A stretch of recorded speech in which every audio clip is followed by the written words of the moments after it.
Punjabi radio USA ਸੁਣ ਰਹੇ ਸਾਰੇ ਹੀ ਮਾਣਯੋਗ ਅਤੇ ਸਤਿਕਾਰ ਸਰੋਤਿਆਂ ਨੂੰ ਪਿਆਰ ਸਤਿਕਾਰ ਸਹਿ ਨਿੱਘੀ ਜਿਹੀ ਸਤਿ ਸ੍ਰੀ ਅਕਾਲ ਸਭ ਨੂੰ ਜੀ ਨੂੰ ਆਖਦੇ ਹਾਂ। ਸੋ ਪ੍ਰੋਗਰਾਮ ਖਬਰ ਤੇ ਨਜ਼ਰ ਦੇ ਵਿੱਚ ਆਪ ਸਭ ਦਾ ਨਿੱਘਾ ਸਵਾਗਤ ਹੈ। ਅੱਜ 9 ਜਨਵਰੀ ਦਿਨ ਸ਼ਨੀਚਰਵਾਰ ਆਪਣੇ ਨਾਲ ਜੁੜ ਚੁੱਕੇ ਨੇ ਮਿੰਟੂ ਗੁਰੂਸਰੀਆ ਜੀ ਮਨੋਟ ਸਟੂਡੀਓਜ਼ ਤੋਂ। ਮਿੰਟੂ ਜੀ ਨੂੰ ਸਵਾਗਤ ਹੈ। ਸਤਿ ਸ੍ਰੀ ਅਕਾਲ।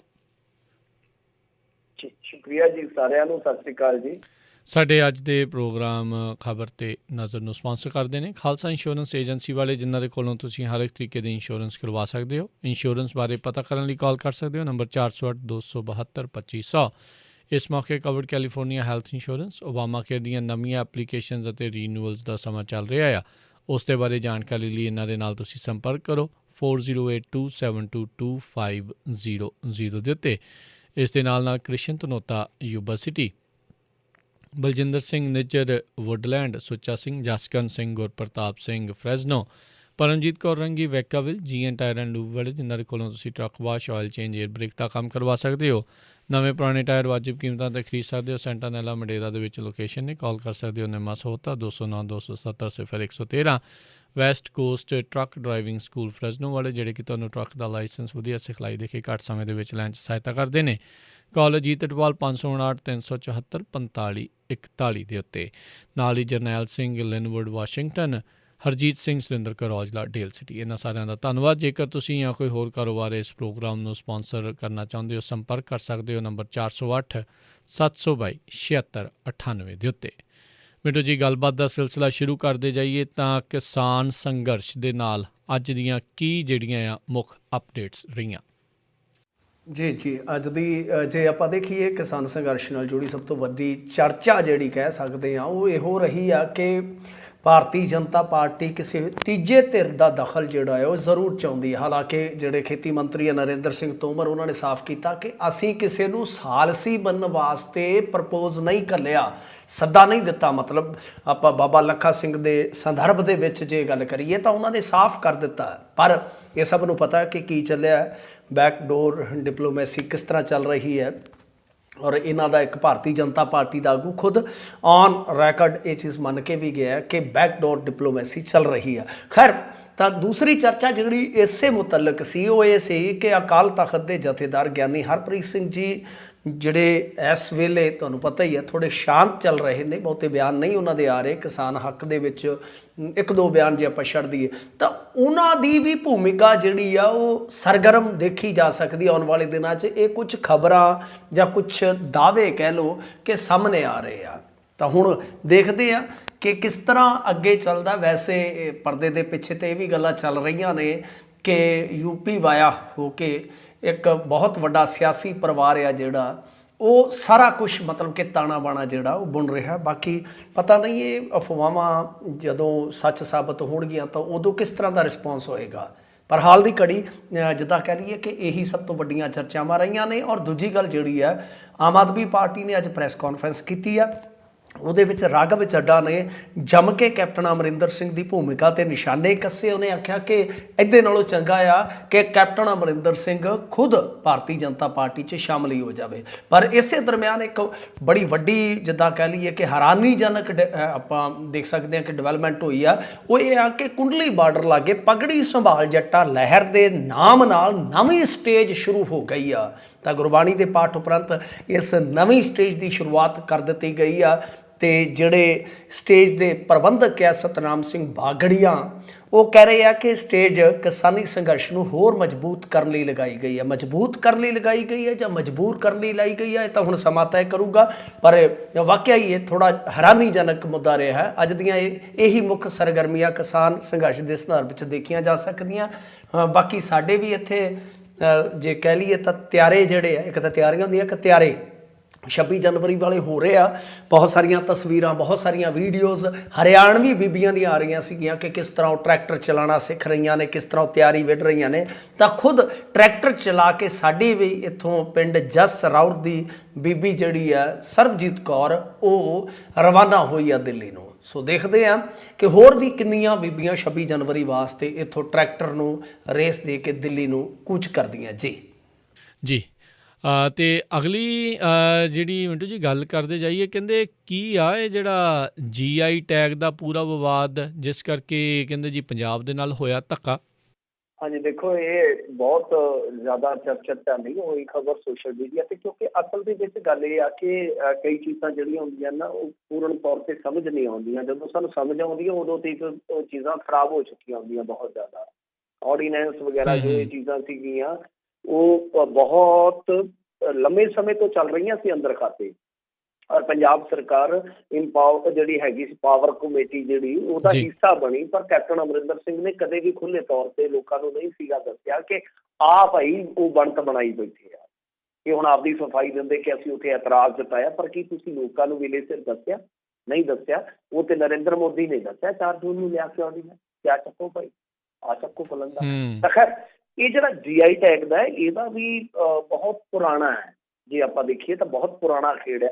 ਅਸਲ ਦੇ ਵਿੱਚ ਇੰਡੀਆ ਨੇ ਇਹ ਜਿਹੜਾ GI ਟੈਗ ਦਾ ਤਾਂ ਤੁਹਾਨੂੰ ਪਤਾ ਹੀ ਹੈ ਨਾ ਕਿ ਕੀ ਇਹ ਜਿੱਦਾਂ ਇੱਕ ਕਹਿ ਲਓ ਕਿ ਜੈਗਰਾਫੀਕਲ ਇੰਡੀਕੇਸ਼ਨ ਹੁੰਦਾ ਹੈ, ਉਹ ਇੱਕ ਤਰ੍ਹਾਂ ਨਾਲ ਖਾਸ ਚੀਜ਼ ਨੂੰ ਮਿਲਦਾ ਹੈ, ਉਹਦੇ ਤੇ ਇੱਕ ਟੈਗ ਲੱਗ ਜਾਂਦਾ ਹੈ, ਤਾਂ ਉਹਦੀ ਵੈਲਿਊ ਜਿਹੜੀ ਹੈ ਮਾਰਕੀਟ ਦੇ ਵਿੱਚ ਇੱਕ ਵੱਖਰੀ ਬਣ ਜਾਂਦੀ ਹੈ। ਬਸ ਆਹੀ ਫਰਕ ਹੈ। ਤਾਂ ਬਾਸਮਤੀ ਜਿਹੜਾ ਕਿ ਇੱਕ ਕਹਿ ਲਓ ਕਿ ਬਹੁਤ ਟ੍ਰੈਡੀਸ਼ਨਲ ਚੌਲ ਹੈ, ਬਹੁਤ ਪੁਰਾਣਾ, ਸਦੀਆਂ ਪੁਰਾਣਾ, ਇੱਕ ਖਾਸ ਇਲਾਕੇ ਦੇ ਵਿੱਚ ਆ। ਤਾਂ ਹੋਇਆ ਕੀ ਆ ਕਿ ਜਿਹੜਾ ਇਹ GI ਟੈਗ ਮਿਲਿਆ ਬਾਸਮਤੀ ਨੂੰ, ਇੰਡੀਅਨ ਬਾਸਮਤੀ ਨੂੰ, ਉਹਦੇ ਵਿੱਚ ਇੰਡੀਆ ਦੀ ਬਹੁਤ ਪੁਰਾਣੀ ਫਾਈਟ ਸੀਗੀ, ਕਿਉਂਕਿ 30-40 ਦੇਸ਼, ਮੇਰੇ ਖਿਆਲ ਨਾਲ ਆਲਮੋਸਟ 50 ਹੀ ਹੋਣੇ ਆ ਜਿਹੜੇ ਇਸ ਦੌੜ ਦੇ ਵਿੱਚ ਸੀ। ਜਿਵੇਂ ਹੁਣ ਚਾਈਨਾ ਦੇਖ ਲਓ, ਚਾਈਨਾ ਬਹੁਤ ਸਿਰ ਤੋੜ ਯਤਨ ਕਰ ਰਿਹਾ ਕਿ ਸਾਨੂੰ ਵੀ ਇਹ ਮਿਲ ਜਾਵੇ, ਕਿਉਂਕਿ ਉਹ ਵੀ ਤੁਹਾਨੂੰ ਪਤਾ ਮੁਕਾਬਲੇਬਾਜ਼ ਨੇ ਖੇਤੀ ਸੈਕਟਰ ਦੇ ਵਿੱਚ, ਖਾਸ ਤੌਰ ਤੇ ਐਕਸਪੋਰਟ ਦੇ ਮਾਮਲੇ 'ਚ। ਤਾਂ ਪਰ ਇੰਡੀਆ ਨੂੰ ਇਹ ਮਿਲ ਗਿਆ ਸੀਗਾ GI ਟੈਗ। ਹੁਣ ਰੌਲਾ ਕੀ ਪਿਆ ਕਿ GI ਟੈਗ ਦੇ ਵਿੱਚ ਜੇ ਤਾਂ ਤੁਸੀਂ ਉਹ ਦੇਖੋਗੇ ਭੂਗੋਲਿਕ ਤੌਰ ਤੇ ਇਹ ਕਿਹਦੇ ਕੋਲ ਆ, ਇਹ ਪੰਜਾਬ, ਹਰਿਆਣਾ, ਉੱਤਰਾਖੰਡ, ਦਿੱਲੀ, ਵੈਸਟਰਨ ਉੱਤਰ ਪ੍ਰਦੇਸ਼, ਹਿਮਾਚਲ ਪ੍ਰਦੇਸ਼, ਜੰਮੂ ਕਸ਼ਮੀਰ, ਮਤਲਬ ਕਿ ਜਿਹਨੂੰ ਆਪਾਂ ਕਹਿ ਦਿੰਦੇ ਹਾਂ ਨਾ ਕਿ ਇੰਡੋ ਗੈਂਜੈਟਿਕ ਏਰੀਆ ਜਿਹੜਾ, ਕੋਈ ਜਿਵੇਂ ਹੁਣ ਮੈਂ ਤੁਹਾਨੂੰ ਸਟੇਟ ਗਿਣਾਤੀ, ਤੁਹਾਡੇ ਨਾਲ ਦੀ ਨਾਲ ਨਕਸ਼ਾ ਬਣ ਜਾਣਾ ਕਿ ਇੱਕ ਪੱਟੀ ਹੈ ਜਿੱਦਾਂ ਕਹਿ ਲਓ। ਤਾਂ ਕੁਛ ਇਲਾਕਾ ਜਿਹੜਾ ਗਾ, ਕਿਉਂਕਿ ਪੰਜਾਬ ਸਦੀਆਂ ਤੋਂ ਇਕੱਠਾ ਰਿਹਾ ਸੀਗਾ, ਕੁਛ ਇਲਾਕਾ ਚੱਲ ਗਿਆ ਪਾਕਿਸਤਾਨ ਦੇ ਵਿੱਚ, ਸਮਝ ਆ ਗਈ ਨਾ ਗੱਲ, ਕਿ ਕੁਛ ਇੱਧਰ ਆ ਗਿਆ ਆਪਣੇ। ਟੋਟਲ ਤੁਸੀਂ ਦੇਖੋਗੇ ਤਾਂ ਆਪਣੇ ਇੱਧਰ ਇੰਡੀਆ ਦੇ ਵਿੱਚ 18.5 ਲੱਖ ਹੈਕਟੇਅਰ ਦੇ ਵਿੱਚ ਬਾਸਮਤੀ ਦੀ ਖੇਤੀ ਹੁੰਦੀ, ਜੋ ਮੈਂ ਤੁਹਾਨੂੰ ਸਟੇਟਾਂ ਗਿਣਾਈਆਂ ਸਿਰਫ ਜਿਨ੍ਹਾਂ ਨੂੰ GI ਟੈਗ ਮਿਲਿਆ। ਫਿਰ ਇਸ ਤੋਂ ਇਲਾਵਾ 18 ਜ਼ਿਲ੍ਹੇ ਆ ਸਿਰਫ ਪਾਕਿਸਤਾਨ ਦੇ ਜਿਨ੍ਹਾਂ ਨੂੰ ਇਸ ਤਰ੍ਹਾਂ GI ਟੈਗ ਮਿਲਿਆ, ਕਿਉਂਕਿ ਭੂਗੋਲਿਕ ਤੌਰ ਤੇ ਤਾਂ ਸਦੀਆਂ ਤੋਂ ਇਕੱਠੇ ਹੀ ਰਹੇ ਆ ਨਾ। ਤਾਂ GI ਟੈਗ ਜਿਹੜਾ ਸੀਗਾ ਉਹ ਇਹਨਾਂ ਨੂੰ ਮਿਲਿਆ। ਤੇ ਜਿੱਦਾਂ ਮੇਰੇ ਖਿਆਲ ਦੇ ਨਾਲ ਦੇਖੀਏ ਆਪਣੇ ਇੱਥੇ ਇੰਡੀਆ ਦੇ ਵਿੱਚ ਉਹਨਾਂ ਦੇ 18 ਜ਼ਿਲ੍ਹਿਆਂ ਦੇ ਮੁਕਾਬਲੇ 77 ਜ਼ਿਲ੍ਹੇ ਆ, ਬਹੁਤ ਜ਼ਿਆਦਾ ਜਿੱਦਾਂ ਕਹਿ ਲਈਏ ਕਿ ਪਾਕਿਸਤਾਨ ਦੇ ਮੁਕਾਬਲੇ। ਫਿਰ ਦੂਜੀ ਚੀਜ਼ ਜਿਹੜੀ ਹੈ ਉਹ ਇਹ ਆ ਕਿ 25 ਲੱਖ ਫਾਰਮਰਸ ਜਿਹੜੇ ਸਾਡੇ ਉਹ ਬਾਸਮਤੀ ਉੱਤੇ ਨਿਰਭਰ ਹੈ, ਜਾਂ ਕਹਿ ਲਓ ਉਹਨਾਂ ਦੀ ਆਰਥਿਕਤਾ ਇਹਦੇ ਨਾਲ ਜੁੜੀ ਹੋਈ ਹੈ। ਸਭ ਕੁਛ ਠੀਕ ਠਾਕ ਚੱਲ ਰਿਹਾ ਸੀ। ਇੰਡੀਆ ਨੇ ਫਾਈਟ ਕੀਤੀ ਔਰ ਕਾਨੂੰਨਨ ਉਹ ਫਾਈਟ ਦੇ ਵਿੱਚ ਜੇਤੂ ਵੀ ਰਹੇ। ਅੱਜ ਜੇ ਤੁਸੀਂ ਦੇਖੋਗੇ ਤਾਂ 30-40 ਹਜ਼ਾਰ ਕਰੋੜ ਦਾ ਬਾਜ਼ਾਰ ਜਿਹੜਾ ਹੈ ਉਹ ਇੰਡੀਆ ਦੇ ਕਬਜ਼ੇ ਵਿੱਚ ਹੈ। ਇੰਡੀਆ ਡੋਮੀਨੇਟ ਕਰਦਾ ਪੂਰੀ ਦੁਨੀਆ ਦੇ ਵਿੱਚ ਬਾਸਮਤੀ ਦੇ ਮਾਮਲੇ। ਇੰਡੀਆ ਨਹੀਂ ਕਹਿ ਸਕਦੇ, ਪੰਜਾਬ ਤੇ ਜ਼ਿਆਦਾ ਜ਼ਿਆਦਾ। ਪਰ ਹੋਇਆ ਕੀ ਆ, ਹੁਣ ਕੁਛ ਸਮੇਂ ਤੋਂ ਮੱਧ ਪ੍ਰਦੇਸ਼ ਨੇ ਲਾ ਲਓ ਆਲਮੋਸਟ 15-20 ਸਾਲ ਤੋਂ ਨਾ ਬਾਸਮਤੀ ਜਿਹੜੀ ਆ ਉਹ ਉੱਥੇ ਬੀਜਣੀ ਸ਼ੁਰੂ ਕਰ ਦਿੱਤੀ, ਲਾਉਣੀ ਸ਼ੁਰੂ ਕਰ ਦਿੱਤੀ। ਤੇ ਫਿਰ ਜਦੋਂ ਸਰਕਾਰ ਇਹਨਾਂ ਦੀ ਆ ਗਈ, ਇਹਨਾਂ ਨੇ ਯਤਨ ਕਰਨੇ ਸ਼ੁਰੂ ਕਰ ਦਿੱਤੇ ਕਿ ਭਾਈ ਸਾਨੂੰ ਵੀ GI ਟੈਗ ਮਿਲ ਜਾਵੇ। ਪਹਿਲਾਂ ਤਾਂ ਇਹਨਾਂ ਨੇ ਲੜੀ ਕਾਨੂੰਨੀ ਲੜਾਈ, ਮੈਂ ਤੁਹਾਨੂੰ ਦੱਸ ਦਿੰਦਾ ਕਿੱਥੇ ਕਿੱਥੇ ਗਏ ਆ ਇਹ। ਜਿੱਦਾਂ ਕਹਿ ਲਓ ਕਿ ਪਹਿਲਾਂ GI ਰਜਿਸਟਰੀ ਜਿਹੜੀ ਸੀਗੀ GI ਟੈਗ ਵਾਲੀ, ਉਹਦੇ ਕੋਲ ਗਏ, ਉਹਨਾਂ ਨੇ ਇਹਨਾਂ ਦਾ ਦਾਅਵਾ ਖਾਰਜ ਕਰ ਦਿੱਤਾ। ਸਿੱਧਾ ਸਪਸ਼ਟ ਹੈ, ਮੈਂ ਤੁਹਾਨੂੰ ਬੜੇ ਸਰਲ ਅੱਖਰਾਂ 'ਚ ਸਮਝਾ ਦੇਵਾਂ ਕਿ GI ਟੈਗ ਦਾ ਮਤਲਬ ਇਹ ਕਿ ਸਦੀਆਂ ਤੋਂ ਇੱਕ ਵਿਸ਼ੇਸ਼ ਖਿੱਤੇ ਦੇ ਵਿੱਚ ਉਹ ਚੀਜ਼ ਜਿਹੜੀ ਆ ਪਾਈ ਜਾਂਦੀ ਆ, ਉਹ ਮਤਲਬ ਕਿ ਉਹਨਾਂ ਦੀ ਇੱਕ ਤਰ੍ਹਾਂ ਨਾਲ ਮਾਲਕੀਅਤ ਬਣ ਗਈ, ਉਹਨਾਂ ਦੀ ਰਵਾਇਤ ਦਾ ਹਿੱਸਾ ਹੈ। ਜਦਕਿ ਜੇ ਤੁਸੀਂ ਮੱਧ ਪ੍ਰਦੇਸ਼ ਨੂੰ ਦੇਖੋਗੇ ਤਾਂ ਉਹ ਇਸ ਭੂਗੋਲਿਕ ਖਿੱਤੇ ਦਾ ਹਿੱਸਾ ਨਹੀਂ ਸੀਗਾ, ਬਲਕਿ ਉਹਨਾਂ ਨੇ ਇੱਥੋਂ ਵੀ ਲਿਆ, ਉਹਨੂੰ ਮੋਡੀਫਾਈਡ ਕਰਕੇ ਅੱਗੇ ਉਗਾ ਦਿੱਤਾ। ਤਾਂ GI ਰਜਿਸਟਰੀ ਨੇ ਉਹਨਾਂ ਦਾ ਦਾਅਵਾ ਖਾਰਜ ਕਰ ਦਿੱਤਾ ਸੀਗਾ ਕਿ ਇਸ ਤਰ੍ਹਾਂ ਨਹੀਂ ਹੁੰਦਾ। ਇਸ ਤਰ੍ਹਾਂ ਤਾਂ ਫਿਰ ਕੋਈ ਵੀ ਉੱਠ ਕੇ ਕਹਿ ਦੇਗਾ, ਕੱਲ੍ਹ ਨੂੰ ਕੋਈ ਹੋਰ ਸਟੇਟ ਵੀ ਕਹਿ ਦੇਗੀ। ਇਹ ਉਹਨਾਂ ਦਾ ਹੀ ਆ, ਇੰਡੋ ਗੈਂਜੈਟਿਕ ਏਰੀਆ ਜਿਹੜਾ ਵੱਜਦਾ ਉਹ ਉਹੀ ਆ, ਉਸ ਏਰੀਏ ਦੇ ਲੋਕ ਹੀ ਇਹ ਸਾਰਾ ਕੁਛ ਕਰੂਗੇ। ਤਾਂ ਉਸ ਤੋਂ ਬਾਅਦ ਇਹ ਚਲੇ ਗਏ ਇੰਟਲੈਕਚੁਅਲ ਪ੍ਰਾਪਰਟੀ ਅਪੀਲੇਟ ਬੋਰਡ ਹੈ ਜਿਹੜਾ IPBA ਕਹਿ ਦਿੰਦੇ ਆ, ਉੱਥੇ ਵੀ ਦਾਅਵਾ ਖਾਰਜ ਹੋ ਗਿਆ। ਐਕਸਪੋਰਟ ਕਮੇਟੀ ਬਣਾ ਦਿੱਤੀ ਗਈ, ਕਿਉਂਕਿ ਇਹ ਤੁਹਾਨੂੰ ਪਤਾ ਹੀ ਆ ਸਰਕਾਰ ਜਿਹੜੀ ਨਰਿੰਦਰ ਮੋਦੀ ਦੀ ਸੀ ਉਦੋਂ ਮੱਧ ਪ੍ਰਦੇਸ਼ ਦੇ ਵਿੱਚ ਵੀ ਸ਼ਿਵਰਾਜ ਸਿੰਘ ਚੌਹਾਨ ਸੀ, ਵਿੱਚੋਂ ਸਰਕਾਰ ਬਦਲੀ ਪਰ ਫਿਰ ਉਹ ਆ ਗਏ। ਤਾਂ ਇਹਨਾਂ ਨੇ ਫਿਰ ਖੇਤੀਬਾੜੀ ਮਹਿਕਮੇ ਦੀ ਇੱਕ ਕਮੇਟੀ ਬਣਾ ਦਿੱਤੀ, expert committee appointed ਬਾय the Indian council of agriculture research. ਇਹ ਨਾ ਖਬਰ ਵੀ ਜਿਹੜੀ ਆ ਉਦੋਂ ਉਸ ਟਾਈਮ ਬਹੁਤ ਜ਼ਿਆਦਾ ਪਪੂਲਰ ਹੋਈ ਸੀ, ਪਰ ਸਾਡੇ ਪੰਜਾਬੀਆਂ ਨੇ ਧਿਆਨ ਨਹੀਂ ਦਿੱਤਾ। ਉਹ ਕਮੇਟੀ ਵੀ ਬਣਾਉਣੀ ਗਲਤ ਸੀ ਮੇਰੇ ਖਿਆਲ ਦੇ ਨਾਲ ਸਰਕਾਰ ਦੀ, ਤਾਂ ਗੱਲ ਹੀ ਨਹੀਂ ਸੀ ਸੁਣਨੀ ਚਾਹੀਦੀ। ਤਾਂ ਉਹਨੇ ਵੀ ਇਹਨਾਂ ਨੂੰ ਕਹਿ ਲਈਏ ਕਿ ਰਿਜੈਕਸ਼ਨ ਦੇ ਦਿੱਤੀ ਕਿ ਨਹੀਂ, ਤੁਹਾਡਾ ਦਾਅਵਾ ਜਿਹੜਾ ਉਹ ਸਹੀ ਨਹੀਂ ਹੈ। ਤੁਸੀਂ ਦੇਖੋ ਕਿ ਕਿੱਥੋਂ ਕਿੱਥੋਂ ਦਾਅਵਾ ਖਾਰਜ ਹੋਇਆ। ਫਿਰ ਮਾਮਲਾ ਗਿਆ ਮਦਰਾਸ ਹਾਈਕੋਰਟ ਦੇ ਵਿੱਚ। ਮਦਰਾਸ ਹਾਈਕੋਰਟ ਦੇ ਵਿੱਚ ਕਿਉਂਕਿ ਜਿਹੜੀ GI ਰਜਿਸਟਰੀ ਆ ਉਹ ਉੱਥੇ ਆ, ਤਾਂ ਹੋਇਆ ਕੀ ਕਿ ਮਦਰਾਸ ਹਾਈਕੋਰਟ ਨੇ ਵੀ ਮੇਰੇ ਖਿਆਲ ਦੇ ਨਾਲ ਮਾਰਚ 2018 ਦੇ ਵਿੱਚ ਇਹਨਾਂ ਦਾ ਦਾਅਵਾ ਖਾਰਜ ਕਰ ਦਿੱਤਾ। ਹੁਣ ਦੇਖੋ ਐਫਰਟ ਕਿਸ ਤਰ੍ਹਾਂ ਕਰ ਰਹੇ ਸੀਗੇ। ਤਾਂ ਫਿਰ ਇਹਨਾਂ ਨੇ ਇੱਕ ਰਿਵਿਊ ਪਾਇਆ, ਜਿੱਦਾਂ ਕਹਿ ਲਓ ਕਿ ਫਰਵਰੀ 2020 ਦੇ ਵਿੱਚ, ਆਲਮੋਸਟ 1 ਸਾਲ ਹੋ ਗਿਆ, ਉਦੋਂ ਇਹਨਾਂ ਦਾ ਉਹ ਦਾਅਵਾ ਖਾਰਜ ਹੋ ਗਿਆ। ਮੈਂ ਸਾਰੀਆਂ ਚੀਜ਼ਾਂ ਉਸ ਟਾਈਮ ਤੋਂ ਫੋਲੋ ਕਰਨੀਆਂ ਸ਼ੁਰੂ ਕੀਤੀਆਂ, ਪਿਛਲੇ ਸਾਲ ਤੋਂ ਫਰਵਰੀ ਤੋਂ। ਤਾਂ ਫਿਰ ਹੋਇਆ ਕਿ ਇਹਨਾਂ ਨੇ ਪੋਲੀਟੀਕਲ ਪ੍ਰੈਸ਼ਰ ਜਿਹੜਾ ਪਾਉਣਾ ਸ਼ੁਰੂ ਕਰ ਦਿੱਤਾ। ਜਿਵੇਂ ਮੈਂ ਤੁਹਾਨੂੰ ਕਿਹਾ ਕਿ ਵਿੱਚੋਂ ਸਰਕਾਰ ਬਦਲ ਗਈ, ਥੋੜਾ ਉਹ ਕੰਮ ਔਖਾ ਹੋ ਗਿਆ। ਪਰ ਹੋਇਆ ਕਿ ਜਦੋਂ ਗੱਲ ਨਹੀਂ ਬਣੀ ਸਰਕਾਰ ਦੇ ਥਰੂ, ਤਾਂ ਇਹਨਾਂ ਨੇ ਕਿਹਾ ਕਿ ਅਸੀਂ ਮਦਰਾਸ ਹਾਈਕੋਰਟ ਵਾਲਾ ਜਿਹੜਾ ਫੈਸਲਾ ਉਹਨੂੰ ਚੈਲੰਜ ਕਰਾਂਗੇ ਸੁਪਰੀਮ ਕੋਰਟ 'ਚ। ਹੁਣ ਸੁਪਰੀਮ ਕੋਰਟ ਦੇ ਵਿੱਚ ਕਿਉਂਕਿ ਅਪੇਡਾ ਜਿਹੜੀ agriculture and processes food products export development authority ਹੈ, ਜਿਹੜੀ ਅਪੇਡਾ ਜਿਹਨੂੰ ਕਹਿ ਦਿੰਦੇ ਆ, ਉਹਨੇ ਇਤਰਾਜ਼ ਲਾਇਆ। ਸਭ ਤੋਂ ਵੱਡਾ ਇਤਰਾਜ਼ ਉਹਦਾ ਹੀ ਆ, ਕਿਉਂਕਿ ਉਹਨੇ ਸਭ ਕੁਛ ਦੇਖਣਾ ਹੈ ਕਿ ਕਿਹਨੂੰ GI ਟੈਗ ਵਗੈਰਾ ਅਸੀਂ ਦੇਣਾ।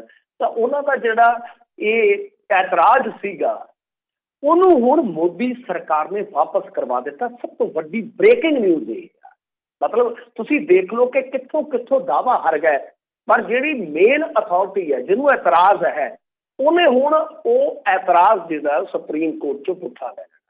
ਇਹਦਾ ਮਤਲਬ ਹੈ ਕਿ ਹੋ ਸਕਦਾ ਕਿ ਮੱਧ ਪ੍ਰਦੇਸ਼ ਦਾ ਉੱਥੇ ਦਾਅਵਾ ਜਿਹੜਾ ਸੱਚ ਮੰਨ ਕੇ ਉਹਨਾਂ ਨੂੰ GI ਟੈਗ ਅਲਾਟ ਕਰ ਦਿੱਤਾ ਜਾਵੇ। ਹੁਣ ਕੁਝ ਸਵਾਲ ਉੱਠਣਗੇ ਕਿ ਭਾਈ ਜੇ ਅਸੀਂ GI ਟੈਗ ਲਈ ਬੈਠੇ ਆ ਤੇ ਜੇ ਉਹਨਾਂ ਨੂੰ ਮਿਲ ਜਾਊਗਾ ਤੇ ਫਿਰ ਨੁਕਸਾਨ ਕੀ ਹੈ? ਇਹਦੇ ਆਪਾਂ ਥੋੜੇ ਦਿਆਨਤਦਾਰ ਵੀ ਜ਼ਿਆਦੇ ਆ ਨਾ, ਤੇ ਕੋਈ ਗੱਲ ਨਹੀਂ, ਉਹਨਾਂ ਨੂੰ ਮਿਲ ਜੂਗਾ ਤੇ ਕੁਝ ਨਹੀਂ ਹੈ, ਫਾਇਦਾ ਹੀ ਆ, ਉੱਥੋਂ ਦੇ ਕਿਸਾਨਾਂ ਨੂੰ ਫਾਇਦਾ। ਪਰ ਉਹਦਾ ਨੁਕਸਾਨ ਇਕੱਲੇ ਪੰਜਾਬ ਨੂੰ ਨਹੀਂ, ਪੰਜਾਬ ਨੂੰ ਤੇ ਹੈ ਹੀ ਹੈ, ਵੱਟ ਤੇ ਹੀ ਹੈ।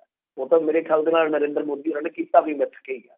ਪੰਜਾਬ ਦਾ ਤਾਂ ਵੱਟ ਤੇ ਨੁਕਸਾਨ, ਮੈਂ ਜਿਵੇਂ ਤੁਹਾਨੂੰ ਕਿਹਾ, ਪਰ ਇਹਦਾ ਇੰਡੀਆ ਨੂੰ ਵੀ ਨੁਕਸਾਨ ਆ। ਕੱਲ ਨੂੰ ਪਾਕਿਸਤਾਨ ਵੀ ਵਧਾ ਦੂਗਾ, ਵੱਖਰਾ ਇਲਾਕਾ ਸ਼ਾਮਲ ਕਰ ਲੂਗਾ ਵਿੱਚ, ਤਾਂ ਉਹ ਵੀ ਮੁਕਾਬਲੇ 'ਚ ਆ ਜਾਣਗੇ।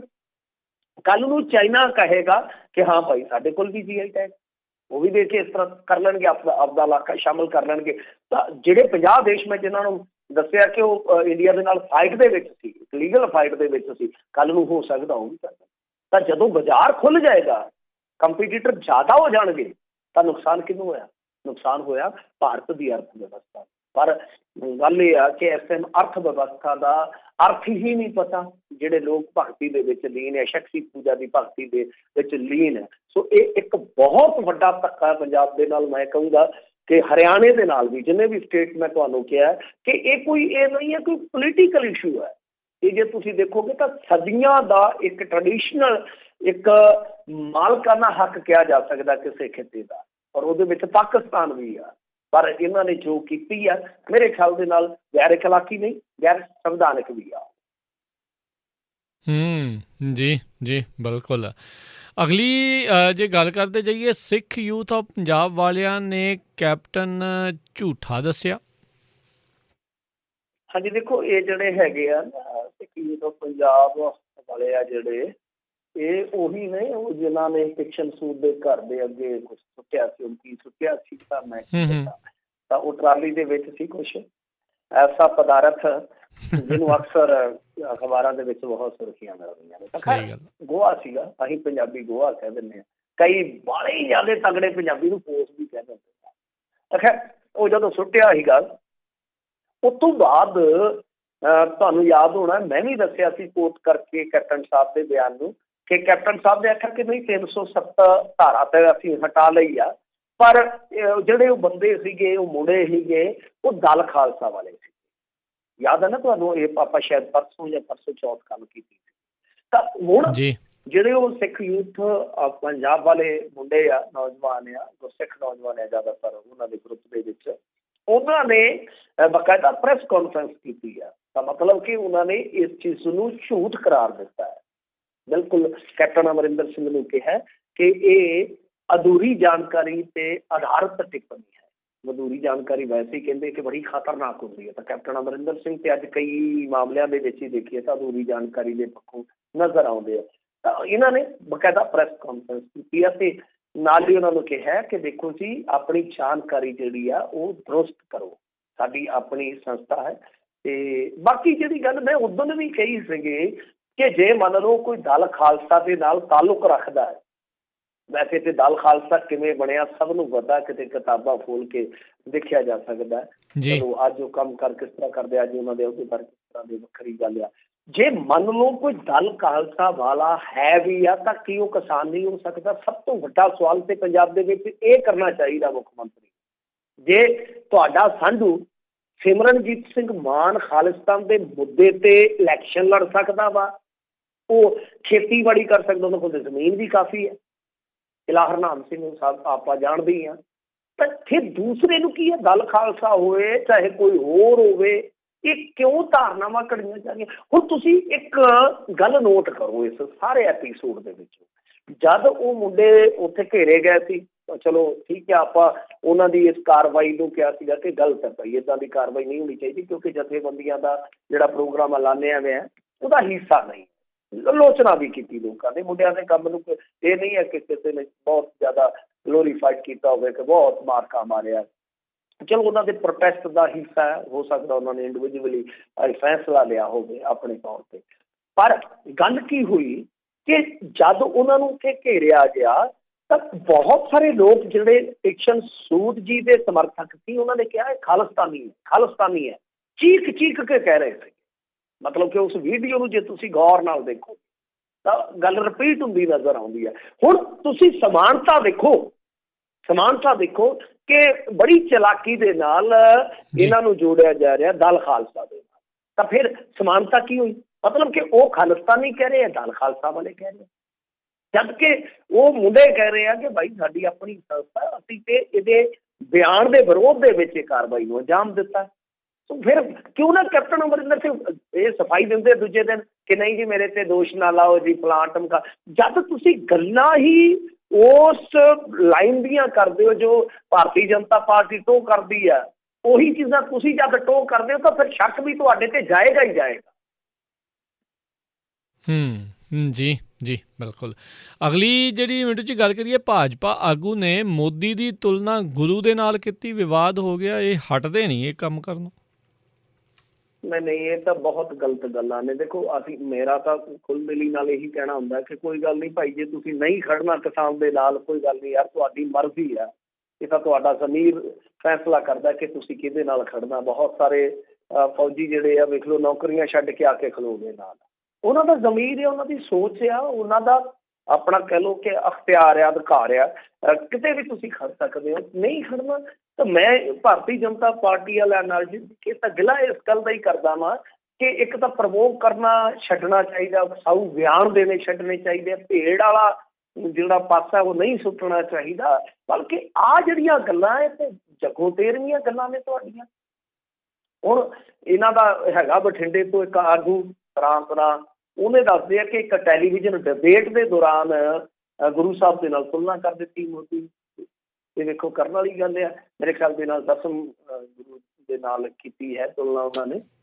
ਪਰ ਇਹ ਆਪਣੇ ਆਪ ਦੇ ਵਿੱਚ ਬੜੀ ਘਿਨਾਉਣੀ ਹਰਕਤ ਹੈ। ਹਾਲਾਂਕਿ ਇਹ ਕਹਿੰਦਾ ਕਿ ਮੈਂ ਵੀ ਗੁਰੂ ਦਾ ਪਾਸ਼ਿਕ ਹਾਂ, ਦੇਖੋ ਜੀ ਮੈਂ ਅਪਮਾਨ ਬਾਰੇ ਸੋਚ ਵੀ ਨਹੀਂ ਸਕਦਾ, ਫਿਰ ਵੀ ਜੇਕਰ ਮੇਰੇ ਸ਼ਬਦਾਂ ਦੇ ਨਾਲ ਕਿਸੇ ਨੂੰ ਕੋਈ ਠੇਸ ਲੱਗੀ ਹੋਵੇ ਤੇ ਇੱਕ ਨਿਮਾਣਾ ਸਿੱਖ ਹੋਣ ਦੇ ਨਾਤੇ ਮਾਫੀ ਮੰਗਦਾ। ਜੇ ਇਹਦਾ ਨਿਮਾਣਾ ਸਿੱਖਿਆ ਉਹ ਇਸ ਤਰ੍ਹਾਂ ਦੀ ਹਰਕਤ ਕਰਦਾ ਹੀ ਨਹੀਂ ਹੈ। ਸਾਡੇ ਵਰਗੇ ਜਿਨ੍ਹਾਂ ਨੂੰ ਧਰਮ ਦਾ ਊੜਾ ਐੜਾ ਵੀ ਨਹੀਂ ਪਤਾ, ਉਹ ਵੀ ਗੁਰੇਜ਼ ਕਰਦੇ ਕਿ ਨਹੀਂ ਚਲੋ ਠੀਕ ਹੈ, ਸਾਡੇ ਗੁਰੂ ਸਾਹਿਬ ਤੇ ਪੂਜਨੀ ਕਿਹਾ ਸਾਡੇ ਲਈ, ਕਿਸੇ ਦੂਸਰੇ ਧਰਮ ਦਾ ਵੀ ਕਿਤੇ ਸਾਡੇ ਤੋਂ ਅਨਾਦਰ ਨਾ ਹੋ ਜਾਵੇ ਅਣਜਾਣੇ ਦੇ ਵਿੱਚ। ਤੇ ਤੁਸੀਂ, ਤੁਹਾਡਾ ਤਾਂ ਕੰਮ ਹੀ ਹੈ, ਦੂਜੇ ਚੌਥੇ ਦਿਨ ਤੁਹਾਡੇ ਕਿਸੇ ਨਾ ਕਿਸੇ ਬੰਦੇ ਦਾ ਇਹੋ ਜਿਹਾ ਵਿਵਾਦ ਪੈ ਜਾਂਦਾ, ਫਿਰ ਤੁਸੀਂ ਚੁੱਪ ਕਰਕੇ ਮਾਫੀ ਮੰਗ ਲੈਂਦੇ ਹੋ। ਇਹ ਤੇ ਐਡੀ ਘਟੀਆ ਸੋਚ ਦੇ ਨਾਲ ਚੱਲਣ ਵਾਲੇ ਲੋਕ ਆ ਇੱਕ ਇਹਨਾਂ ਦਾ ਜਿਹੜਾ ਕੌਮੀ ਪੱਧਰ ਦਾ ਬੁਲਾਰਾ ਹੈ ਉਹ ਇੱਕ ਵਾਰੀ ਬੈਠਾ ਬੈਠਾ ਉੱਥੇ ਗਰਮ ਹੋ ਗਿਆ। ਅਕਸਰ ਉਹ ਗਰਮ ਮਿਜ਼ਾਜੀ ਗਿਣਿਆ ਜਾਂਦਾ ਵਾ, ਤੇ ਉਹਨੇ ਆਖਿਆ ਕਿ ਮੋਦੀ ਇਸ ਦੇਸ਼ ਦਾ ਬਾਪ ਹੈ। ਦੇਖੋ ਇਹ ਕੋਈ ਗੱਲਾਂ ਕਰਨ ਵਾਲੀਆਂ ਨੇ? ਤਾਂ ਚਲੋ ਠੀਕ ਹੈ, ਕਈ ਵਾਰ ਸ਼ਬਦ ਜਿਹੜੇ ਉਹ ਨਿਕਲ ਜਾਂਦੇ ਜਾਣੇ ਅਣਜਾਣੇ 'ਚ, ਪਰ ਇਹ ਤਾਂ ਆਪਾਂ ਨੂੰ ਵੀ ਪਤਾ ਹੈ ਨਾ ਕਿ ਕਿੰਨੀ ਵਾਰੀ ਪੋਲੀਟੀਕਲ ਹਿਸਟਰੀ ਨੂੰ ਦੇਖੀਏ ਪੰਜਾਬ ਦੇ ਵਿੱਚ ਤਾਂ ਕਿੰਨੀ ਵਾਰੀ ਵਿਵਾਦ ਵਗੇ ਆ। ਤਾਂ ਤੁਸੀਂ ਨਰਿੰਦਰ ਮੋਦੀ ਦੀ ਤੁਲਨਾ ਜਿਹੜੀ ਆ ਸਾਵਰਕਰ ਦੇ ਨਾਲ ਕਰ ਲਓ, ਤੁਹਾਨੂੰ ਕੋਈ ਰੋਕਦਾ? ਤੁਸੀਂ ਸ਼ਿਆਮਾ ਪ੍ਰਸਾਦ ਮੁਖਰਜੀ ਨਾਲ ਕਰ ਲਓ, ਕਹੋ ਕਿ ਇਹ ਅਡਵਾਨੀ ਦਾ ਅਗਲਾ ਰੂਪ ਹੈ, ਆਧੁਨਿਕ ਰੂਪ ਹੈ, ਕਹੋ ਕੋਈ ਇਤਰਾਜ਼ ਨਹੀਂ ਹੈ। ਸਾਨੂੰ ਕੀ ਇਤਰਾਜ਼ ਹੈ? ਉਹ ਹੈ ਹੀ ਆ ਕਿ ਉਹਨਾਂ ਦੀ ਵਿਰਾਸਤ ਨੂੰ ਅੱਗੇ ਵਧਾਉਣ ਵਾਲਾ ਸ਼ਖਸ ਹੈ। ਤੁਸੀਂ ਤੁਲਨਾ ਉਹਦੇ ਨਾਲ ਕਰੋ। ਗੁਰੂ ਸਾਹਿਬ ਨਾਲ ਤੁਲਨਾ ਕਰਨ ਦਾ ਮਤਲਬ ਕੀ ਹੈ ਤੁਹਾਡਾ? ਵਾਕਿਆ ਵਾਕਿਆ ਇਹ ਹਟਦੇ ਨਹੀਂ ਨਾ, ਤਾਂ ਹੀ ਜਾਣ ਜਾਣ ਕੇ ਭੜਕਾਉਂਦੇ ਨੇ ਲੋਕਾਂ ਨੂੰ। ਅਗਲੀ ਮਿੰਟੂ ਜੀ ਗੱਲ ਕਰਦੇ ਹਾਂ। ਇੱਕ ਬਾਬਾ ਲੋਕਾਂ ਨੂੰ ਲਾ ਗਿਆ ਵੱਡੀ ਚੇਪੀ, ਕਹਿੰਦੇ 9 ਗੁਣਾ ਪੈਸੇ ਦੇਣੇ ਸੀ ਇਹਨੇ। ਹਾਂਜੀ ਹਾਂਜੀ ਹਾਂਜੀ, ਤੁਸੀਂ ਵੀ ਮੇਰੇ ਖਿਆਲ ਦੇ ਨਾਲ ਖਬਰਾਂ ਸੁਣ ਲਈਆਂ ਬਾਬੇ ਦੀਆਂ। ਇਹ ਬੜੇ ਲੰਮੇ ਸਮੇਂ ਤੋਂ ਚੱਲਦਾ ਹੈ ਕਿ ਦੇਖੋ ਗੱਲ ਇਹ ਆ ਕਿ ਮੈਂ ਜਦੋਂ ਤੋਂ ਸੁਰਤ ਸੰਭਾਲੀ ਹੈ ਨਾ ਰਾਜ ਕਰਨਜੀਤ ਜੀ, ਲਾ ਲਓ ਕਿ 80 ਦਾ ਦੌਰ ਸੀਗਾ ਜਿਹੜਾ, ਤਾਂ ਉਹ ਦਹਾਕੇ ਦਾ ਅੰਤ ਅਸੀਂ ਸੁਰਤ ਸੰਭਲਦਿਆਂ ਦੇਖਿਆ ਵਾ। ਉਹ ਦੌਰ ਕਿਹੋ ਜਿਹਾ ਸੀ ਸਭ ਨੂੰ ਪਤਾ, ਥੋੜਾ ਬਹੁਤਾ ਅਸੀਂ ਹੰਡਾਇਆ ਵੀ ਤੇ ਦੇਖਿਆ ਵੀ। ਤਾਂ ਉਸ ਦੌਰ ਤੋਂ ਲੈ ਕੇ ਅੱਜ ਤੱਕ ਮੈਂ ਇੰਨੀਆਂ ਠੱਗੀਆਂ ਦੇਖੀਆਂ ਨੇ ਨਾ ਪੰਜਾਬ ਦੇ ਵਿੱਚ। ਉਸ ਟਾਈਮ ਇੱਕ ਬਹੁਤ ਵੱਡੀ ਕੰਪਨੀ ਆਈ ਸੀ ਜਿਹਨੇ ਪੂਰੇ ਪੰਜਾਬ ਦੇ ਵਿੱਚੋਂ ਲੁੱਟ ਕੀਤੀ ਹੈ। ਮੇਰੇ ਖਿਆਲ ਦੇ ਨਾਲ ਲਾ ਲਓ 80 ਦਾ ਦਹਾਕਾ ਜਦੋਂ ਖਤਮ ਹੋਇਆ ਉਸ ਦੌਰ ਦੇ ਵਿੱਚ ਭੱਜ ਗਈ ਸੀ, ਬਹੁਤ ਤਗੜੀ ਕੰਪਨੀ ਸੀ। ਉਤੋਂ ਲੈ ਕੇ ਅੱਜ ਤੱਕ ਆ ਇੱਕ ਤਾਂ ਸਾਡੇ ਅਬੋਹਰ ਦਾ ਸੀਗਾ ਨੀਰਜ, ਉਹਨੇ ਬਹੁਤ ਵੱਡੀ ਚੇਪੀ ਲਾਈ। ਫਿਰ ਉਹ ਭੰਗੂ ਦਾ ਰੌਲਾ ਪਿਆ, ਕਿੰਨੇ ਇੱਕ ਹੋਰ ਆਈ ਸੀ ਕਰਾਊਨ ਵਗੈਰਾ ਕੁਛ ਐਸਾ ਇਹਨਾਂ ਦਾ ਚੱਲਦਾ ਸੀਗਾ ਤੰਤਰ ਬਰਨਾਲੇ ਸਾਈਡ, ਮਾਲਵੇ ਦੇ ਵਿੱਚ ਬਹੁਤ ਜ਼ਿਆਦਾ ਲੁੱਟ ਹੁੰਦੀ ਹੈ। ਤਾਂ ਇਹ ਹੁਣ ਬਾਰ-ਬਾਰ ਲੋਕ ਕਿਉਂ ਠੱਗੀ ਖਾਂਦੇ ਵੀ ਇੱਕ ਵੱਡਾ ਸਵਾਲ ਹੈ। ਦੂਜੀ ਗੱਲ ਇਹ ਆ, ਦੇਖੋ ਇਸ ਬਾਬੇ ਦੀ ਪਹਿਲੀ ਗੱਲ ਤਾਂ ਇਹਨਾਂ ਨੂੰ ਬਾਬਾ ਕਹਿਣ ਲੱਗੇ ਸ਼ਰਮ ਆਉਂਦੀ ਹੈ। ਬਾਬੇ ਇਸ ਤਰ੍ਹਾਂ ਦੇ ਹੁੰਦੇ ਆ? ਬਾਬਾ ਸ਼ਬਦ ਬੜਾ ਇੱਕ ਕਹਿ ਲਈਏ ਕਿ ਸਨਮਾਨਜਨਕ ਸ਼ਬਦ ਆ, ਸਨਮਾਨ ਦਿੱਤਾ ਜਾਂਦਾ ਉਸ ਸ਼ਬਦ ਨੂੰ। ਅਸੀਂ ਬਜ਼ੁਰਗਾਂ ਨੂੰ ਵੀ ਬਾਬਾ ਕਹਿ ਦਿੰਦੇ ਹਾਂ, ਅਸੀਂ ਕਾਰ ਸੇਵਾ ਵਾਲਿਆਂ ਨੂੰ ਵੀ ਬਾਬਾ ਕਹਿੰਦੇ ਹਾਂ। ਬੜਾ ਸਤਿਕਾਰ ਕਿਸੇ ਟਾਈਮ ਤੋਂ ਤੁਹਾਨੂੰ ਪਤਾ ਹਥਿਆਰਬੰਦ ਸੰਘਰਸ਼ ਦੇ ਦੌਰਾਨ ਜਿਹੜੇ ਇਸ ਤਰ੍ਹਾਂ ਦੇ ਬਾਗੀ ਸੀ ਉਹਨਾਂ ਨੂੰ ਵੀ ਕਿਹਾ ਜਾਂਦਾ ਸੀਗਾ। ਤਾਂ ਇਹ ਸ਼ਬਦ ਜਿਹੜਾ ਉਹ ਇਹੋ ਜਿਹੇ ਠੱਗਾਂ ਦੇ ਨਾਲ ਜੁੜ ਗਿਆ। ਸਭ ਤੋਂ ਵੱਡੀ ਤਰਾਸਦੀ ਹੈ ਸਿੱਖ ਕੌਮ ਦੀ ਵੀ। ਕਮਾਲ ਦੀ ਗੱਲ ਆ, ਦੇਖੋ ਇਹ ਬੰਦੇ ਨੇ ਗੁਰੂ ਘਰ ਦੇ ਵਿੱਚ ਕੰਮ ਸ਼ੁਰੂ ਕੀਤਾ, ਕੋਈ ਜਥੇਦਾਰ ਜੀ ਨੇ ਨੋਟਿਸ ਨਹੀਂ ਲਿਆ, ਕੋਈ SGPC ਦਾ ਉੱਥੇ ਦੇਖੋ ਸੋਚੋ ਇਹ ਸਾਰਾ ਕੁਛ ਜਿਹੜਾ ਆ ਉਹ ਸੰਦੌੜ ਦੇ ਨੇੜੇ ਵਾਪਰਿਆ, ਮਤਲਬ ਕਿ ਬਰਨਾਲਾ ਏਰੀਆ ਦੇ ਵਿੱਚ। ਤਾਂ ਕੀ ਉੱਥੇ ਕੋਈ SGPC ਦਾ ਮੈਂਬਰ ਨਹੀਂ ਹੈਗਾ? ਕਿਸੇ ਦੀ ਕੋਈ ਜ਼ਿੰਮੇਵਾਰੀ ਨਹੀਂ ਹੈ? ਕੋਈ ਇਸ ਤਰ੍ਹਾਂ ਦਾ ਪੰਥਕ ਰਵਾਇਤਾਂ ਦਾ ਪਹਿਰੇਦਾਰ ਨਹੀਂ ਨਿਪਰਿਆ ਕਿ ਤੂੰ ਗੁਰੂ ਘਰ ਦੇ ਵਿੱਚ ਕੀ ਚਲਾਇਆ ਕੰਮ? ਅਖੰਡ ਪਾਠ ਦੇ ਨਾਮ ਤੇ 3 ਸਕੀਮਾਂ ਚਲਾਈਆਂ, ਪਹਿਲਾਂ ਕਿ 3000 ਭਰਵਾ ਕੇ ਮੈਂ 27,000 ਦੇਊਂਗਾ, ਦੂਜੀ ਸਕੀਮ 30,000 ਰੁਪਏ ਦੇ ਭਰਾ ਕੇ ਮੈਂ ਤੁਹਾਨੂੰ 3.25 ਲੱਖ ਦਊਂਗਾ। ਇਸ ਤਰ੍ਹਾਂ 3 ਲੱਖ ਜੇ ਜਮ੍ਹਾਂ ਕਰਾਉਂਗੇ 15 ਲੱਖ। ਉਹ ਲੋਕ ਤਾਂ ਠੱਗੇ ਜਾਣ ਨੂੰ ਕਾਹਲੇ ਹੁੰਦੇ ਆ ਤੇ ਉਹਨਾਂ ਨੂੰ ਕੋਈ ਠੱਗ ਲਵੇ ਆ ਕੇ, ਉਹਨਾਂ ਦੀ ਤਾਂ ਜ਼ਿਆਦਾ ਖੁਰਕ ਹੁੰਦੀ ਆ। ਤਾਂ ਘੱਟੋ ਘੱਟ ਗੁਰੂ ਘਰ ਦੇ ਵਿੱਚ ਤੈਨੂੰ ਨਾ ਠੱਗੀਆਂ ਵੱਜਣ ਦਿਓ। ਤਾਂ ਕਿਸੇ ਨੇ ਆ ਕੇ ਰੋਕਿਆ ਹੀ ਨਹੀਂ, ਇਹ ਕੰਮ ਚੱਲਦਾ ਰਿਹਾ। ਪੱਤਰਕਾਰ ਵਿਚਾਰੇ 2-3 ਸੀਗੇ, ਉਹਨਾਂ ਨੇ ਖਬਰਾਂ ਲਾਈਆਂ, ਇਹ ਬੰਦਾ ਉਹਨਾਂ ਨੂੰ ਵੀ ਧਮਕੀਆਂ ਦਿੰਦਾ ਰਿਹਾ। ਉਲਟ ਕਿਸੇ ਨੇ ਕੋਈ ਸਾਥ ਨਹੀਂ ਦਿੱਤਾ। ਲੋਕ ਸਗੋਂ ਇਹਦਾ ਸਾਥ ਦਿੰਦੇ ਰਹੇ। ਐਂਡ ਦੇ ਵਿੱਚ ਹੁਣ ਭੱਜ ਗਿਆ। ਹੁਣ ਲੋਕ ਜਿਹੜੇ ਬੌੜੀ ਕਰਦੇ, ਪਰ ਹੁਣ ਉਹਨੇ ਕਿੱਥੇ ਬੌੜਨਾ? ਹੁਣ ਕਿੱਥੇ ਬੌੜਨਾ? ਉਹ ਤਾਂ ਨਿਕਲ ਗਿਆ ਹੋਏਗਾ, ਗੱਡੀਆਂ ਨੂੰ ਸੁੱਕ ਲਾ ਗਿਆ। ਹੁਣ ਕਰੀ ਜਾਓ ਆਪਣੇ ਵਕੀਲ ਤੇ ਲੜੀ ਜਾਓ ਮੁਕੱਦਮੇ। ਪਰ ਸਾਡੇ ਲੋਕਾਂ ਨੂੰ ਵੀ ਸੋਚਣਾ ਚਾਹੀਦਾ, ਐਸਾ ਕੌਣ ਪਾਗਲ ਆ ਕਿ ਜਿਹੜਾ ਤੁਹਾਨੂੰ 3000 ਲੈ ਕੇ 30,000 ਰੁਪਈਆ ਤੁਹਾਨੂੰ ਕਿਸ਼ਤਾਂ ਦੇ ਰੂਪ ਚ ਮੋੜਨਾ ਸ਼ੁਰੂ ਕਰ ਦੂਗਾ ਦੂਜੇ ਮਹੀਨੇ। ਜੀ ਜੀ ਬਿਲਕੁਲ। ਅਗਲੀ ਜਿਹੜੀ ਮਿੰਟੂ ਜੀ ਜਾਂਦੇ ਜਾਂਦੇ ਗੱਲ ਕਰੀਏ, ਪੰਜਾਬ ਪੁਲਿਸ ਹੀ ਕਰੇਗੀ ਹੁਣ ਪੁਲਿਸ ਦੀ ਜਸੂਸੀ। ਹਾਂ, ਇਹਨਾਂ ਦੇ ਕੋਲ ਹੋਰ ਕੋਈ ਕੰਮ ਤੇ ਰਹਿ ਨਹੀਂ ਗਿਆ, ਹੁਣ ਜਸੂਸੀਆਂ ਜਸਾਸੀਆਂ ਹੀ ਕਰੋ। ਅਸਲ ਦੇ ਵਿੱਚ ਕੀ ਆ ਕਿ ਪੰਜਾਬ ਪੁਲਿਸ ਨੇ ਆਪਣਾ ਆਪ ਸੁਧਾਰਨ ਵਾਸਤੇ ਕਦਮ ਚੁੱਕੇ ਆ। ਉਹ ਕਹਿੰਦੇ ਆ ਕਿ ਦੇਖੋ ਗੱਲ ਇਹ ਆ ਕਿ ਥਾਣਿਆਂ ਦੇ ਵਿੱਚ ਆਪਣੇ ਹੀ ਸਾਡੇ ਬੰਦੇ ਹੋਣਗੇ ਤੇ ਜਿਹੜੇ ਉਹ ਕਰਿਆ ਕਰਨਗੇ ਜਸੂਸੀ। ਮਤਲਬ ਕਿ ਜੇ ਕੋਈ ਬੰਦਾ ਗਿਆ ਵਾ ਤੇ ਉਹ ਕੋਈ ਕੰਪਲੇਂਟ ਵਗੈਰਾ ਕਰਾਉਂਦਾ ਤੇ ਉਸ ਤੋਂ ਬਾਅਦ ਉਹਦੀ ਰਾਏ ਜਾਣੀ ਜਾਊਗੀ ਉੱਥੇ, ਮਤਲਬ ਕਿ ਕਿੱਦਾਂ ਉਹਨੂੰ ਡੀਲ ਕੀਤਾ ਗਿਆ, ਕਿੱਦਾਂ ਦਾ ਬਿਹੇਵੀਅਰ ਸੀਗਾ ਉੱਥੋਂ ਦੇ ਮੁਲਾਜ਼ਮਾਂ ਦਾ, ਉਹ ਸਾਰੀਆਂ ਚੀਜ਼ਾਂ ਨੋਟ ਕੀਤੀਆਂ ਜਾਣਗੀਆਂ। ਤੇ ਜਿਹੜੇ ਦੁਰਵਿਹਾਰ ਕਰਦੇ ਆ, ਜਿਨ੍ਹਾਂ ਦਾ ਵਿਹਾਰ ਠੀਕ ਨਹੀਂ ਹੁੰਦਾ, ਮਾੜਾ ਵਿਹਾਰ ਕਰਦੇ ਆ ਮੁਲਾਜ਼ਮ, ਉਹਨਾਂ ਨੂੰ ਕਾਰਵਾਈ ਦਾ ਸਾਹਮਣਾ ਕਰਨਾ ਪਊਗਾ। ਗੱਲ ਤੇ ਵੈਸੇ ਠੀਕ ਆ, ਪਰ ਇਹ ਦੇਖੋ ਇਹ ਚੀਜ਼ਾਂ ਜਿਹੜੀਆਂ ਨੇ ਨਾ ਚਲਾਮੀਆਂ ਹੁੰਦੀਆਂ ਨੇ ਅੱਜ ਕਰਨਵੀਰ ਸਿੰਘ ਜੀ, ਔਰ ਇਹ ਖਾਨਾ ਪੂਰਤੀਆਂ ਨੇ ਮੇਰੇ ਮੁਤਾਬਕ, ਕਿਉਂਕਿ ਇੰਡੀਆ ਦੀ ਸਾਰੀ ਪੁਲਿਸ ਦਾ ਹੀ ਰਿਫਾਰਮ ਹੋਣ ਵਾਲਾ ਹੈ। ਸੱਚ ਇਹ ਆ, ਹਕੀਕਤ ਇਹ ਆ। ਇਹਦਾ ਸਰ ਜਿਵੇਂ ਹੁਣ ਇੱਕ ਤਾਂ ਸਵਾਲ US ਦੇ ਵੀ ਉੱਠਦੇ ਹਨ ਕਿ ਭਾਈ US ਪੁਲਿਸ ਦੇ ਵਿੱਚ ਵੀ ਰਿਫਾਰਮਸ ਹੋਣੇ ਜ਼ਰੂਰੀ ਆ। ਜਦੋਂ ਫਲੋਇਡ ਦਾ ਮਸਲਾ, ਬਲੈਕ ਦਾ ਮਸਲਾ ਆਇਆ, ਉਸ ਤੋਂ ਬਾਅਦ ਕਿਉਂਕਿ ਤੁਹਾਨੂੰ ਪਤਾ ਹੀ ਹੈ US ਦੀ ਪੁਲਿਸ ਕਿਵੇਂ ਬਣੀ ਸੀ, ਸਲੈਵਰੀ ਦੀ ਉਹ ਰਾਖੀ ਕਰਨ ਵਾਲੇ ਲੋਕ ਜਿਹੜੇ ਸੀ ਕਿਵੇਂ ਗਾਂ ਪੁਲਿਸ ਦਾ ਰੂਪ ਧਾਰਨ ਕਰ ਗਏ, ਤਾਂ ਸੋਚ ਜਿਹੜੀ ਉਹ ਗਾਂ ਤੁਰੀ ਗਈ। ਤਾਂ ਅੱਜ ਉੱਥੇ US ਦੇ ਵਿੱਚ ਵੀ ਮੰਗ ਉੱਠਦੀ ਹੈ। ਜੇ US ਦੇ ਵਿੱਚ ਮੰਗ ਉੱਠਦੀ ਹੈ ਸੋਚੋ, ਤਾਂ ਇੰਡੀਆ ਦਾ ਪੁਲਿਸ ਸਿਸਟਮ ਤੇ ਬਿਲਕੁਲ ਹੀ ਉੱਥੋਂ ਜਿੱਦਾਂ ਕਹਿ ਲਓ ਕਿ ਹੇਠਲੇ ਗ੍ਰੇਡ ਦਾ ਬਣਿਆ। ਸੋ ਇਸ ਕਰਕੇ ਟ੍ਰੇਨਿੰਗ ਦਾ ਹਿੱਸਾ ਹੋਣਾ ਚਾਹੀਦਾ। ਹੁਣ ਤੁਸੀਂ ਇੱਕ ਐਗਜ਼ਾਮਪਲ ਲੈ ਲਓ ਕਿ ਸਾਡੇ ਮੁੰਡੇ ਜਿਹੜੇ 12 ਬੈਚ ਦੇ ਆ, 11 ਬੈਚ ਦੇ ਆ ਜਿਹੜੇ, ਉਹਨਾਂ ਦਾ ਤੁਸੀਂ ਬਿਹੇਵੀਅਰ ਦੇਖਿਓ ਆ ਕੇ ਕਿਤੇ ਪੰਜਾਬ ਦੇ ਵਿੱਚ। ਉਹ ਜਦੋਂ ਵੀ ਤੁਹਾਨੂੰ ਨਾਲ ਬੋਲਣਗੇ, ਨਾਲੇ ਤਾਂ ਸਾਰਿਆਂ ਨੇ ਤਕਰੀਬਨ ਗ੍ਰੈਜੂਏਸ਼ਨ ਕੀਤੀ ਹੁੰਦੀ ਆ, ਸਾਰੇ ਜਿਹੜੇ ਆ ਉਹ ਬੜੇ ਐਡਵਾਂਸ ਟੈਕਨੋਲੋਜੀ ਦੇ ਗਿਆਤਾ ਹੁੰਦੇ ਆ, ਉਹਨਾਂ ਦਾ ਬੋਲ ਚਾਲ ਸਲੀਕਾ ਜਿਹੜਾ ਟੋਟਲੀ ਜੁਦਾ ਹੋਏਗਾ। ਬੇਸ਼ੱਕ ਉਹ ਸਬ ਇੰਸਪੈਕਟਰ ਜਾਂ ਇੰਸਪੈਕਟਰ ਰੈਂਕ ਦੇ ਕਿਉਂ ਨਾ ਹੋਣ, ਤਾਂ ਉਹਨਾਂ 'ਚ ਠੰਮਾ ਹੁੰਦਾ, ਸਹਿਜਤਾ ਹੁੰਦੀ। ਉਹ ਸਿਰਫ ਇੰਨਾ ਹੀ ਆ ਕਿ ਥੋੜ੍ਹਾ ਜਿਹਾ ਉਹਨਾਂ ਦੀ ਪੜ੍ਹਾਈ ਦਾ ਲੈਵਲ ਜਿਹੜਾ ਉਹਨਾਂ ਤੋਂ ਨੈਕਸਟ ਆ ਪਿਛਲੀ ਜਨਰੇਸ਼ਨ ਤੋਂ।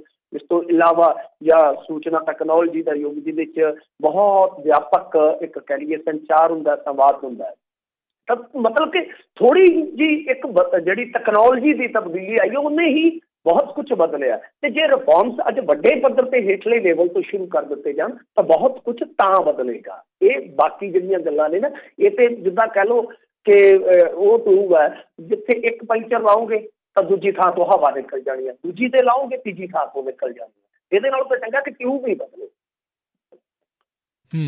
ਜੀ ਜੀ ਬਿਲਕੁਲ। ਤੇ ਮਿੰਟੂ ਜੀ ਬਹੁਤ ਬਹੁਤ ਤੁਹਾਡਾ ਧੰਨਵਾਦ ਕਰਦੇ ਹਾਂ, ਤੁਸੀਂ ਸਾਡੇ ਨਾਲ ਜੁੜੇ, ਇਹਨਾਂ ਖਬਰਾਂ ਬਾਰੇ ਤੁਸੀਂ ਜਾਣਕਾਰੀ ਦਿੱਤੀਆਂ। ਮਿਹਰਬਾਨੀ, ਸਤਿ ਸ਼੍ਰੀ ਅਕਾਲ ਜੀ। ਤੇ ਸਰੋਤਿਓ, ਇੱਥੇ ਹੀ ਸਾਡਾ ਅੱਜ ਦਾ ਇਹ ਪ੍ਰੋਗਰਾਮ ਸਮਾਪਤ ਹੈ, ਤੇ ਮਿਲਦੇ ਹਾਂ ਅਗਲੀ ਵਾਰ। ਤੱਕ ਲਈ ਮੇਰੇ ਵੱਲੋਂ ਵੀ ਤੁਹਾਨੂੰ ਸਭ ਨੂੰ ਸਤਿ ਸ਼੍ਰੀ ਅਕਾਲ। ਸੁਣਦੇ ਰਹੋ ਪੰਜਾਬੀ ਰੇਡੀਓ USA।